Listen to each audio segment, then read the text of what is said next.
Hello guys, welcome to this C language course. My name is Sakti Srivastav and I am your instructor for this course.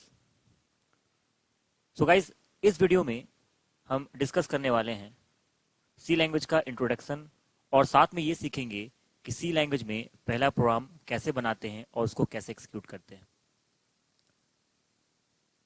आप देख रहे होंगे Jack and Peter. अगर Jack Peter से बात करना चाहता है तो ये किसी भी नॉर्मल लैंग्वेज को यूज कर सकता है। वो लैंग्वेज हिंदी भी हो सकता है, वो लैंग्वेज इंग्लिश भी हो सकता है। अगर जैक बात करना चाहता है किसी कंप्यूटर सिस्टम से तो डायरेक्टली बात नहीं कर सकता। यहाँ पे क्वेश्चन ये आता है कि जैक को कंप्यूटर से बात करने की जरूरत क्यों पड़ रही है। अगर जैक किसी कॉम्प्लेक्स डेटा को इजी और फास्ट रिस्पॉन्स चाहता है तो उस केस में जैक को कंप्यूटर से बात करने की जरूरत पड़ेगी। मींस जैक कॉम्प्लेक्स डेटा को 100% एक्यूरेसी के साथ और फास्ट वे में सॉल्व करना चाहता है तो उस केस में जैक कंप्यूटर से बात करेगा। लेकिन जैक कंप्यूटर से डायरेक्टली बात नहीं कर सकता। यहां पे क्वेश्चन ये आ रहा है कि जैक को कंप्यूटर से बात करने के लिए क्या करना होगा। आपने सुना होगा कि जो कंप्यूटर है बेसिकली वो इंस्ट्रक्शन लेता है, उस पर प्रोसेस करता है और आउटपुट प्रोड्यूस करता है। अब वो इंस्ट्रक्शन बनेगा कैसे। अगर जैक को कंप्यूटर से बात करना है तो जैक को कंप्यूटर के लिए इंस्ट्रक्शन बनाना होगा। सो जैक ने क्या किया, एक प्रोग्रामिंग लैंग्वेज सीखी।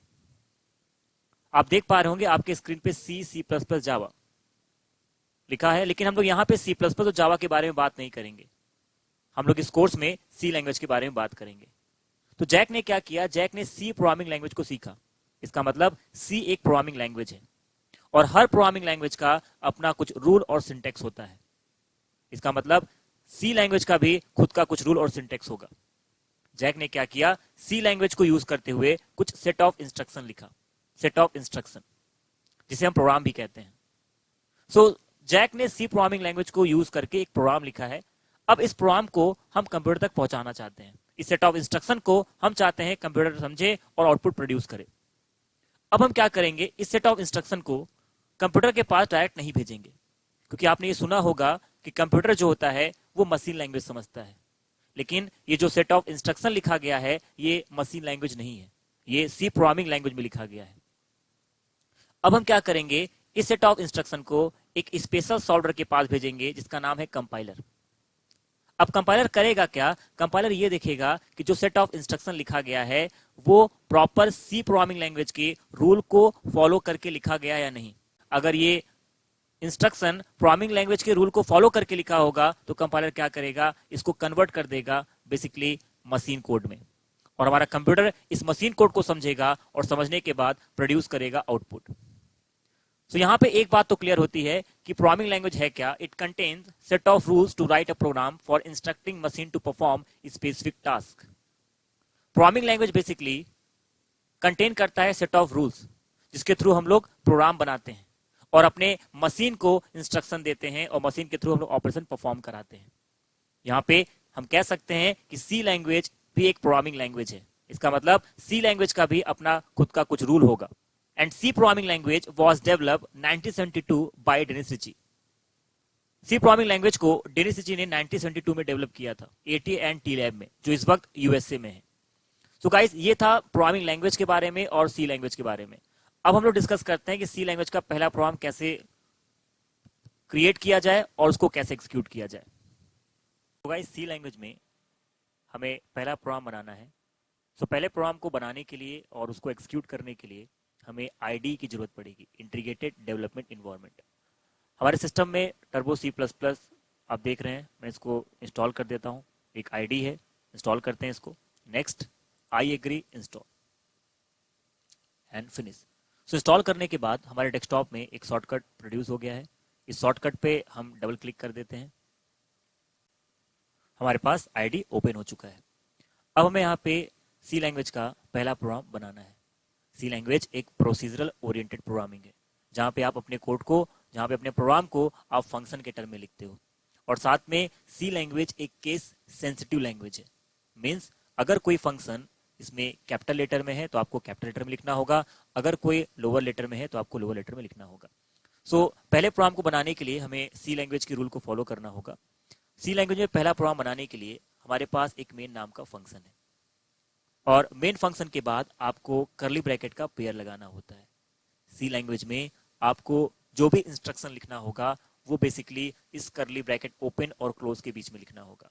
हम चाहते हैं कि हम अपने प्रोग्राम में एक वेलकम मैसेज को प्रिंट कराएं। जब अपने प्रोग्राम को एग्जीक्यूट करें, जब अपने प्रोग्राम को हम रन कराएं तो हमारे पास वेलकम मैसेज आए। मैं यहाँ पे वेलकम मैसेज को प्रिंट करने के लिए एक प्रिंटफ नाम के फंक्शन को यूज करता हूँ और प्रिंटफ फंक्शन में आपको जो कुछ भी लिखना होगा आपको डबल कोटेशन के अंदर लिखना होगा। तो डबल कोटेशन के अंदर मैं वेलकम लिख देता हूँ और सी लैंग्वेज में आपको हर स्टेटमेंट के बाद सेमीकोलन लगाना होता है मेन को छोड़कर। तो फिलहाल मैंने प्रिंटफ स्टेटमेंट को सेमीकोलन के साथ एंड कर दिया है। सो फाइनली हमारा ये सी लैंग्वेज का जो पहला प्रोग्राम है वो बन चुका है। अब मुझे इसको सेव करना होगा। सेव करने के लिए हम फाइल पे जाते हैं। फाइल पे जाने के बाद यहाँ पे सेव का ऑप्शन आ रहा है और शॉर्टकट F2 शो कर रहा था। मैं इसको सेव कर देता हूँ लैब के नाम पे और साथ में डॉट से एक्सटेंशन से इस फाइल को मैं सेव कर देता हूँ। ओके, अब फाइनली हमारा प्रोग्राम जो इंस्ट्रक्शन है उसको मैंने डिजाइन किया है। अब मुझे इसको कंपाइल करना होगा। कंपाइलर ये देखेगा कि जो मैंने इंस्ट्रक्शन राइट किया है उसी प्रोग्राम लैंग्वेज के रूल को फॉलो कर रहा है या नहीं। कंपाइल कराते हैं इसको। आप देख रहे हैं शॉर्टकट दे रहा है Alt F9। मैं Alt F9 पे क्लिक कर दूं या डायरेक्ट में कंपाइल पे क्लिक कर दूं तो हमारा फाइनली कोड कंपाइल करेगा। कंपाइल करने के बाद आप देख रहे हैं हमारे स्क्रीन में एरर 0 शो कर रहा है। इसका मतलब मेरा प्रोग्राम करेक्ट है। इसको रन करा देते हैं। आप देख रहे हैं शॉर्टकट कंट्रोल F9, या तो आप कंट्रोल F9 प्रेस कर दीजिए या तो डायरेक्ट रन में आके आप क्लिक कर दीजिए। फाइनली हमारे पास इस कोड को मैंने रन भी करा दिया है। लेकिन रन कराने के बाद आप देखोगे हमारा आउटपुट हमें दिखाई नहीं दे रहा। एक्चुअली हमारा आउटपुट इतना तेजी से जा रहा है कि हम उसे देख नहीं पा रहे। हम चाहते हैं कि हम अपने आउटपुट को होल्ड कर सके, रोक सके। हमारे पास एक फंक्शन है getch, गेट करेक्टर, getch, और getch फंक्शन क्या करेगा, हमारे आउटपुट को रोक देगा और ये तब तक आउटपुट को दिखाता रहेगा जब तक हम कीबोर्ड से कोई करेक्टर नहीं दे देते। इसको मैं फिर से कंपाइल कराता हूँ और कंपाइल करने के बाद कोई भी एरर नहीं। इसको मैं जैसे रन कराऊंगा तो आप देखोगे हमें अपना आउटपुट शो हो जाएगा। हमारे पास वेलकम प्रिंट कर रहा है, लेकिन यहाँ पे 2 बार वेलकम प्रिंट कर रहा है। ओके, मैं अपने प्रोग्राम को फिर से कंपाइल कराता हूँ। कंपाइल करने पे एरर 0, इसको फिर से रन कराते हैं और रन कराने के बाद हमारे पास वेलकम 3 बार। इसका मतलब अगर आप अपने प्रोग्राम को 10 बार कंपाइल कराओगे, 10 बार रन कराओगे तो आपको 10 बार आउटपुट दिखेगा। हम चाहते हैं कि हमें सिर्फ और सिर्फ एक बार आउटपुट दिखे, जितना पहले का आउटपुट है वो सब रिमूव हो जाए, वो सब क्लियर हो जाए। उसके लिए हमारे पास एक फंक्शन है clear, क्लियर स्क्रीन।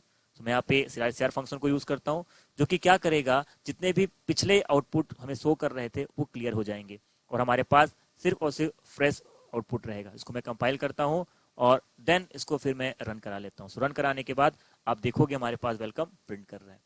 फाइनली हमारा सी लैंग्वेज का प्रोग्राम वर्क कैसे करता है। सबसे पहले स्टार्ट होता है मेन से, इसके बाद स्क्रीन को क्लियर करता होगा और आउटपुट के तौर पे हमें इस कंसोल पे वेलकम प्रिंट कर जाएगा और getch क्या करेगा, हमारा आउटपुट हमें रोक देगा। हमारा आउटपुट रुका हुआ है और getch कह रहा है कि जब तक हम कीबोर्ड से कोई कैरेक्टर नहीं टाइप करेंगे तब तक हमारा आउटपुट दिखाई देता रहेगा। तो मैं कीबोर्ड से कोई भी कैरेक्टर टाइप करता हूँ। फाइनली अब जाके मेरा प्रोग्राम यहाँ पे खत्म होता है। गाइस, ये था सी लैंग्वेज में पहला प्रोग्राम कैसे बनाते हैं और उसको कैसे एग्जीक्यूट करते हैं। मैं चाहता हूँ गाइस इसको आप ट्राई करिए। Keep coding and have a nice day.